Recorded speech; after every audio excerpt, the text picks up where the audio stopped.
Hai Sobat Peziarah sekalian, jumpa lagi dalam podcast Peziarah. Dan gereja setiap 1 November selalu merayakan Hari Raya Semua Orang Kudus. Lalu setelahnya kita juga merayakan pengenangan arwah orang beriman. Dan kalau kita bicara tentang dua perayaan liturgis ini, kita juga kemudian ingat salah satu sebutan atau petikan di dalam syahadat para rasul itu, aku percaya akan kebangkitan badan. Apa yang dimaksud dengan kebangkitan badan? Kita akan mengulasnya bersama dengan Romo Anton Baur dari Keuskupan Agung Jakarta, tetapi seperti biasa, mari kita buka dulu dengan tanda kemenangan kita dalam nama Bapa dan Bapa dan Putra dan Roh Kudus. Amin. Romo Baur, sehat-sehat Romo? Sehat, Mas Film. Sehat. Apa kabar? Sehat-sehat semuanya ya, baik-baik ya. Puji Tuhan. Sudah berziarah sampai mana hari ini? Ya, karena setiap hari adalah peziarahan ya Romo ya. Ah gitu, good. Ya, betul. Iya, karena biasanya kita akan bicara kalau podcast peziarah itu tagline-nya karena semua kita adalah peziarah. Iya. Oke. Gitu ya. Ya, Romo, seperti tadi yang saya sampaikan di awal, kita akan ngobrolin tentang kebangkitan badan ya. Nah, tapi sebelumnya mungkin Romo bisa menjelaskan dulu, sebenarnya apa sih yang dimaksud oleh gereja tentang kebangkitan badan yang disebutkan di dalam syahadat para rasul, dan konkretnya itu seperti apa ya Romo? Saya belum bisa membayangkan kebangkitan badan itu seperti apa. Silakan Romo. Ya. Kalau saya saya menjelaskannya secara sederhana demikian. Kalimatnya adalah bahwa hidup kita nggak berakhir dengan kematian. Titik. Intinya itu. Oh, ketika kita semua kan lahir ya. Kita semua lahir, terus sampai satu titik kita bertumbuh berkembang, lalu kita meninggal. Yang mau dikatakan tentang kebangkitan badan artinya bahwa dalam iman hidup kita nggak selesai dengan kematian fisikal gitu ya. Kematian bahwa aku udah nggak bernafas lagi, batang otak mati, lalu fungsi organ vital tidak berfungsi lagi. Bukan itu sebenarnya. Ingin mengatakan bahwa hidup tidak berhenti di situ saja.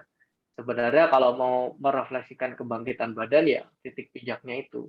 Bahwa hidup kita sebagai orang beriman itu tidak berhenti pada kematian, tapi kematian itu menjadi gerbang kita masuk ke dalam kehidupan yang kekal, hidup yang abadi. Nah, itulah kalau mau bicara tentang kebangkitan badan. Itu yang mau kita hayati. Kalimat kuncinya sih itu ya, Mas Film ya. Baik, Romo. Artinya kalau kita bicara tentang kapan kebangkitan badan itu terjadi, itu artinya setelah kita meninggal, gitu, Romo? Yes, of course, ya.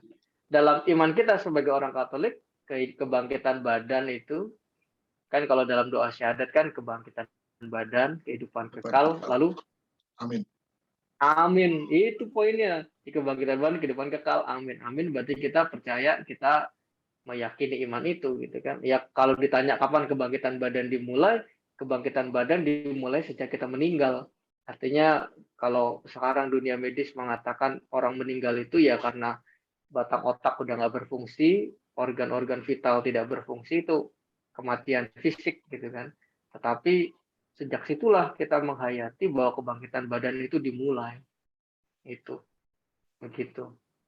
Prosesnya kan menuju kepada kehidupan yang kekal. Nanti kan ada peziarahan. Nah, ini peziarahan kita.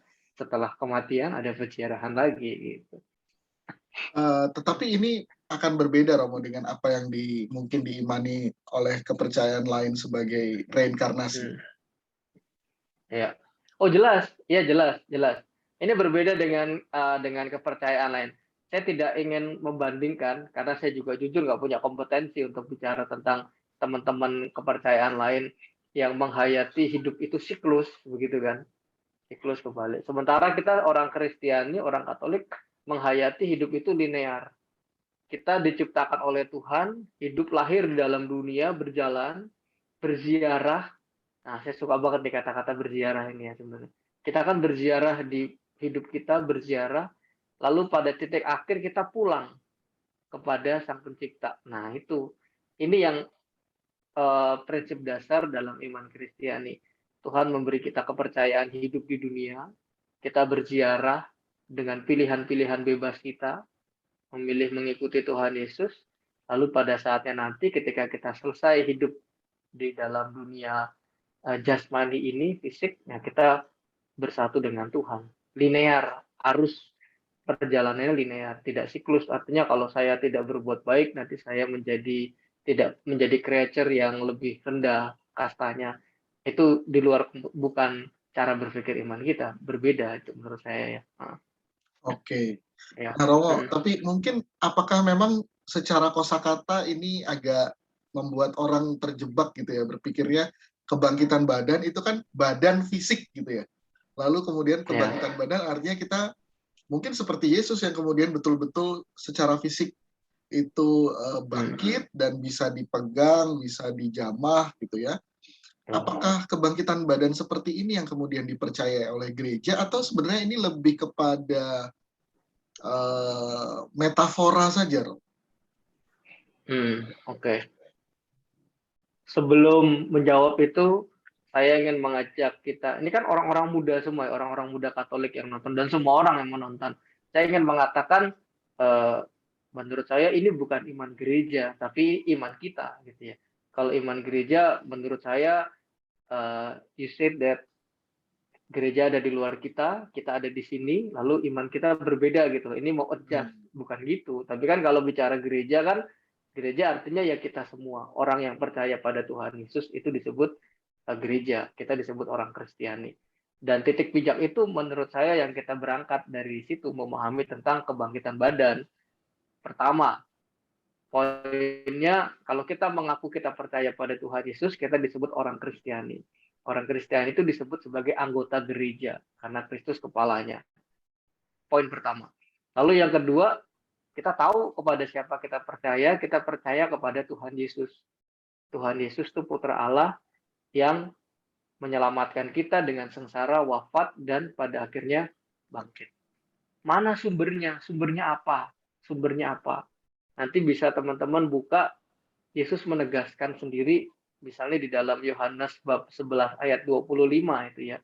Nanti teman-teman bisa highlight kitab sucinya masing-masing. Di situ dituliskan bahwa aku adalah kebangkitan dan kehidupan. Wah, bayangkan ini kan pernyataan dari diri Yesus yang paling kuat. Akulah kebangkitan dan kehidupan. Untuk mengatakan apa ya, bahwasanya kebangkitan badan itu adalah sesuatu yang mungkin dalam iman Kristiani gitu. Ya kalau dikatakan apakah kebangkitan badan itu sebuah metafora, menurut saya tidak ya. Menurut saya tidak. Kenapa tidak? Ya karena Yesus yang ngomong begitu kan, di kitab suci tertulis, teman-teman bisa baca gitu. Dan ini kan kesaksian yang benar-benar hidup, kesaksian yang benar-benar kita hidupi sampai hari ini. Gitu. Kalau misalnya kata-kata Yesus itu bohong, pasti iman Kristiani akan sudah mati setelah Yesus wafat gitu kan. Toh nyatanya sampai sekarang masih hidup dan luar biasa, artinya memang sungguh iman ini yang kepada Yesus yang sejati putra Allah membuat kita bisa percaya tentang kebangkitan badan. Itu kalau ditanya apakah metafora atau enggak, saya dengan yakin dalam iman kepercayaan sebagai orang Kristiani, kebangkitan badan adalah pengalaman kita nanti dibangkitkan bersama dengan Tuhan. Gitu. Yesus yang bangkit. Kalau bayangannya itu di dalam surat Rasul Paulus ada dikatakan kita akan memandang Tuhan itu dari wajah ke wajah. Saya membayangkan kayak kita jumpa online ini ya, saya dengan Willem, kita jumpa online pasti rasanya akan berbeda ketika kita jumpa tatap muka gitu ya. Happiness-nya itu berbeda gitu ya.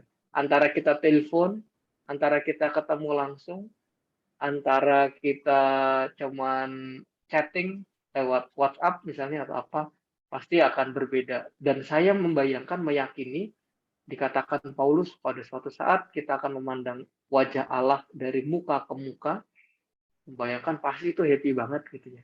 Kita kan sekarang cuman mengimani, menghayati, tapi kalau saatnya kita sudah dapat kepada kebangkitan badan kehidupan kekal, kita akan melihat Tuhan Yesus dari wajah ke wajah. Seperti apa wajahnya, aku pun nggak tahu. Kita belum meninggal kan semuanya ya. Tapi pasti iman ini akan membuat kita nanti happy banget. Analoginya itulah, kalau Mas Film ketemu ceweknya gitu ya, lama nggak ketemu kan hatinya berbunga-bunga ya, apalagi ketemu Tuhan gitu. Ini sih penjelasan saya begitu, Mas Film. Oke. Ya. Romo, kalau seandainya kebangkitan badan itu bukanlah sebuah metafora, maka tubuh setelah kebangkitan badan itu bagaimana ya, Romo? Ya, oke. Ini pertanyaan yang bagaimana ya kalau untuk dijawab? Ya bentuk tubuhnya ya kita nggak bisa bayangkan apakah tubuhnya kayak gini, ada dagingnya segala macam. Tapi saya ajak teman-teman di mana kitab suci kita. Ntar aku ambil kitab suci saya. Ya, silakan, Romo. Ini kitab suciku. Mana kitab sucimu? Ini nggak kelihatan ya. Nah, ini. Ini kitab suci saya. Ini karena backgroundnya ada background Basilika Santo Franciscus Assisi. Tempat yang sangat apa ya, secara rohani buat saya sangat kaya gitu ya. Tempatnya tenang, teduh, dan wah, luar biasa lah pokoknya. Kalau punya kesempatan ziarah harus mampir ke sana. Amin. Promosi. Amin. Bentar, kita buka ya. 1 Korintus 15, 1 Korintus bab 15, 1 Korintus bab 15. Mana ini? Ya, ayat 44.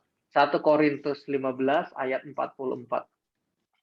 1 Korintus 15 ayat 44. Mas Willem bisa bantu saya baca? Bisa. Membantu membacakan untuk kita, ya. Yang ditaburkan adalah tubuh alamiah, yang dibangkitkan adalah tubuh rohaniah. Yes. Itu yang kita punya. Kesaksian iman itulah yang kita punya. Artinya, apakah kemudian ketika kebangkitan badan itu tubuh kita, tubuh jasmani ini, ya kalau dalam pengalaman penghayatan iman dalam kitab suci yang tertulis, yang ditabur itu tubuh alamiah, tubuh kita fisik. Tapi nanti kita akan dibangkitkan adalah tubuh rohania. Bentuknya seperti apa kita juga belum tahu semuanya kan. Semua dari kita yang menghayati ini kan belum meninggal dunia ya gitu ya. Tapi kita punya faith, kita punya iman yang mendalam karena Yesus adalah kebangkitan dan kehidupan. Yesus itu mengatakan aku jalan kebenaran, kebenaran, jalan kebenaran dan hidup. Oh, mengatakan ya peziarah lagi-lagi kan jalan peziarah. Dan itu yang mau dikatakan dengan iman itu, kebangkitan kita nanti adalah tubuh rohani. Seperti apa bentuknya, yaitu adalah misteri yang kita nggak pahami secara detail. Nah, lalu gimana Romo? Misteri kita nggak bisa ngelihat. Terus gimana dong gitu kan? Nah, kita nggak bisa lihat. Bagaimana kita percaya kalau kita nggak lihat? Nah, bacaan hari Selasa dalam kalender liturgi tanggal 26 Oktober itu bunyinya bagus banget. Roma bab 8, kita buka lagi ya. Wah, ini menurut saya kita harus rajin-rajin buka kitab suci. Ya. Roma bab 8, ya. Roma bab 8 ayat 24. Boleh minta tolong lagi? Boleh, Romo. Mas Willem, sebab bacakan, kita diselamatkan dalam pengharapan. Tetapi pengharapan yang dilihat bukan pengharapan lagi, sebab bagaimana orang masih mengharapkan apa yang dilihat. Ya, lanjut ayat 25. Tetapi jika kita mengharapkan apa yang tidak kita lihat, kita menantikannya dengan tekun. Nah, ini dia landasannya ini. Kalau mengatakan tubuh rohani nanti seperti apa, ya kata kuncinya kita punya iman, percaya Yesus yang membangkitkan kita. Iman itu membuat kita penuh dengan pengharapan, pengharapan pada Tuhan. Kalimat kuncinya Paulus jelas ya, kalau dikatakan kalau pengharapan itu dilihat, itu bukan lagi pengharapan gitu kan. Artinya pengharapan itu ya sesuatu yang belum bisa kita pahami secara detail, tapi karena kita punya iman, kita percaya, nah disitulah nanti kita akan masuk ke dalam pengalaman kebangkitan badan. Badan yang mana? Badan rohaniah pastinya itu. Karena kata kuncinya dibaca Mas Film ayat 25 tadi tegas, tetapi jika kita mengharapkan apa yang tidak kita lihat, kita menantikannya dengan tekun. Wah, ini menurut saya untuk teman-teman muda, saya menantang kita untuk punya iman. Iman itu bukan sekedar apa yang kita lihat, tetapi sesuatu yang melampaui apa yang kita lihat. Tapi kita percaya. Nah, itu dia Mas Ilham dan teman-teman peziarah Katolik. Oke, ini menarik ya Romo, tadi sudah mengutip dari Ya, 1 Korintus bab 15 gitu ya. hmm, Kayaknya ini ya, penting nih buat teman-teman kalau mau mendalami tentang kebangkitan badan, membaca dengan tekun karena ini ada beberapa perikop yang menarik, kebangkitan hmm, Kristus, lalu kebangkitan ya, kita dan kebangkitan tubuh. Ini akan ya, bicara dengan lebih dalam gitu ya, bagaimana Kristus sebagai buah sulung dan kemudian kita juga akan mengikuti hmm, dia gitu. Nah, ini pertanyaan terakhir Romo. Um, ya, Beberapa waktu terakhir KWI itu kan memberikan semacam pedoman gitu ya buat hmm, jenazah yang dikremasi itu hmm, dulunya kan mungkin boleh dilarung atau boleh disebar ya, gitu ya. Dan ya, sekarang tidak boleh. Tidak boleh dilarung, tidak boleh juga untuk disebar gitu ya di hmm, udara, tetapi disarankan untuk ditaruh di tah kolumbarium atau mungkin dikuburkan hmm. gitu ya. Uh, dan itu mengatakan bahwa ini menunjukkan tentang iman akan kebangkitan badan. Kira-kira Ya. maksudnya gimana ya Romo? Apakah kemudian ketika dilarung itu kemudian eh, kita badannya jadi terpecah-pecah dan nggak bisa bangkit atau gimana tuh Romo? Ya. Saya mulai dengan satu joke ya, satu joke. Ada saya punya teman satu, dia ikut ke larung salah satu anggota keluarganya, dia tidak Katolik keluarganya, tapi dia Katolik gitu ya. Lalu dia ikut ngelarung, ketika ngelarung di laut itu angin berhembus kencang gitu kan. Lalu abunya kena mulutnya dia gitu. Lalu dia berkata, "Aku bingung Romo, harus berdoa apa Romo ya? Masa dia tidak tersebar ke lautan tapi dia malah masuk mulut saya gitu ya. Nanti saya malah berdosa nih Romo." Terus dalam hati kecil saya mengatakan ya yang namanya kalau dilarung di laut pasti kan kena angin ya, pasti tersebar-sebar kemana-mana kita nggak tahu. Atau jangan-jangan ketika kita di pantai kita juga menghirup abunya saudari-saudara kita yang meninggal bisa saja gitu. Saya akan berangkat dari cara berpikir teman saya ini. Lalu saya katakan ya kamu doakan dia sebagai orang Katolik, kamu taunya cara berdoa Katolik, dia akan selamat. Nah, berangkat dari cara pandang itu, saya ingin mengatakan bahwasanya kenapa kita bersama-sama mencoba menghayati setelah kremasi abunya itu ditenggelamkan di dalam lautan, bukan dilarung ya, dengan kata lain Sebar. diaur gitu ya, disebar gitu ya. Larung itu disebar di aur. Kenapa pertimbangannya demikian? Pertimbangan iman sebagai orang Katolik karena kita percaya kebangkitan badan. Itu yang pertama. Tapi secara paling gampang adalah bagaimana dalam iman Katolik bahwa kita ini adalah manusia yang adalah jiwa dan raga, tubuh dan badan, gitu kan. Artinya sebagai manusia yang meninggal dunia pun juga hendaknya kita menghormati tubuh yang meninggal itu pastinya kan. Artinya dengan menenggelamkan kita menaruh sikap hormat kepada orang yang meninggal itu, sembari kita juga menghayati tentang kebangkitan badan. Pada saatnya nanti kita akan dibangkitkan dalam tubuh rohani, gitu kan. Yang nggak pernah kita bayangkan tubuhnya seperti apa, tapi dengan semangat dasar itu menurut saya lebih mudah dipahami ya. Kita ingin respect sama pribadi yang meninggal dunia itu, kita tenggelamkan di dalam lautan supaya dia juga dapat beristirahat dengan tenang gitu kan. Supaya tidak memunculkan hal-hal yang kayak tadi saya katakan gitu. Nanti kalau abunya kena mulut saya gimana Romo gitu. Akan menjadi saya bukan nggak bicara tentang hal-hal teknis itu ya, tapi saya ingin mengatakan bahwa di satu sisi poin pertamanya menghargai bahwa tubuh pribadi manusia yang meninggal dunia juga tetap kita hormati, tetapi yang lebih dalam maknanya karena kita punya iman akan kebangkitan badan. Sehingga alangkah lebih baik ketika abunya itu tetap disatukan, itu sebagai sikap iman ya, sikap iman. Lalu kalau bertanya apakah nanti di lautan itu nggak tersebar ya Romo ya, karena ada ikan segala macam, itu bukan hal yang mau kita diskusikan, tetapi sikap iman dasar kita adalah kita percaya dengan kita tenggelamkan, kita ingin mengajak berdoa bersama dengan pengharapan yang sama bahwa saudari-saudara kita yang meninggal itu akan mengalami kebangkitan badan secara utuh. Kenapa? Karena dalam Korintus bab 15 tadi jelas kenapa kita percaya kebangkitan badan. Karena di bagian ayat pertama itu bab 15 kebangkitan Kristus. Ya kan? Karena Yesus bangkit, lalu baru di bagian berikutnya itu ada kebangkitan kita. Kita yang percaya pada Kristus dibangkitkan. Apa yang dibangkitkan? Ya tubuh kita, tubuh rohani kita. Jadi imannya begitu ya, karena Yesus bangkit, kita juga percaya kita akan dibangkitkan. Dengan ditenggelamkan, artinya kita menghormati yang meninggal dunia itu sembari mendoakan dia dalam iman akan kebangkitan badan.